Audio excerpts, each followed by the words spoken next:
کبھی بھی اپنے آپ کو ایسی بحث کے اندر شامل نہ کرنا جس کا نتیجہ بے ادبی تک پہنچتا ہو۔ سارا دین حضور کی محبت کا نام ہے، سارا دین ادب کا نام ہے۔ اور اقبال علیہ رحمہ کا یہ شعر میں کئی مرتبہ آپ تک پہنچا چکا ہوں۔ دین سراپا سوختن اندر طلب، انتہائش عشق آغازش ادب۔ طلب محبوب میں تڑپنے کا نام دین ہے، ادب سے شروع ہوتا ہے عشق پہ ختم ہو جاتا ہے۔ جو دین ادب سے شروع نہیں ہوتا اور عشق پہ ختم نہیں ہوتا وہ دین دین ہی نہیں ہے، وہ دین مقصود شریعت نہیں ہے، وہ دین مقصود الہی نہیں ہے۔ ادب سے شروع ہوگا، صحابہ کا ادب، اہل بیت کا ادب، اولیاء امت کا ادب، مقدسات اسلام کا ادب، رسولوں کا ادب، پیغمبروں کا ادب، بلکہ جہاں حضور گزرے اس مٹی کا بھی ادب، جہاں مقدس ہستیاں گزری ان پہاڑوں کا بھی، ان پتھروں کا بھی ادب، جہاں ابراہیم کے قدم لگے اس مقام ابراہیم کا بھی ادب، جہاں سیدہ ہاجرہ کے قدم لگے صفا اور مروہ کا بھی ادب۔ دین تو ہے ہی ادب، سراپا ادب ہے دین۔ اللہ اکبر۔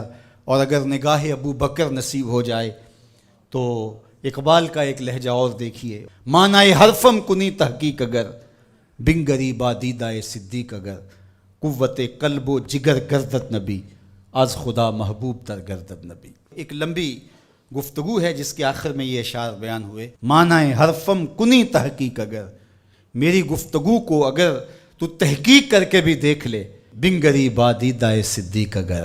ابو بکر رضی اللہ تعالیٰ عنہ کی نگاہ نصیب ہو جائے تو پھر نتیجہ کیا ملتا ہے؟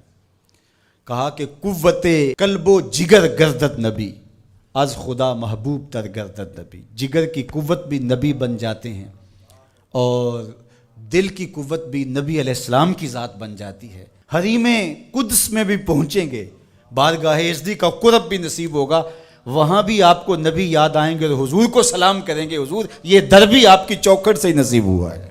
مقصود شریعت اللہ کی محبت ہے، لیکن اللہ کی محبت بھی آپ کو اسی در سے نصیب ہوگی، تو خدا تک پہنچ کر تم نبی کو فراموش نہیں کر پاتے ہو، وہاں پہنچ کر بھی شکر گزار نبی کے بنتے ہو۔ اسی لیے جب نماز پڑھ لی، رکوع کر لیا، قیام کر لیا، سجدے کر لیے، ساری نماز مکمل ہوگی، کہا سلام اتنی دیر تک نہیں پھیرو گے جب تک کہو گے نہیں السلام علیکہ ایھا النبی، اے نبی تیرے اوپر سلام و خدا کا در دکھایا ہے تو تیری ذات نے دکھایا ہے۔ نماز خالص عبادت اللہ کی ہے نا، لیکن نماز کی تکمیل بھی اتنی دیر تک نہیں ہوئی جب تک حضور پہ درود نہیں پڑھ لیا گیا۔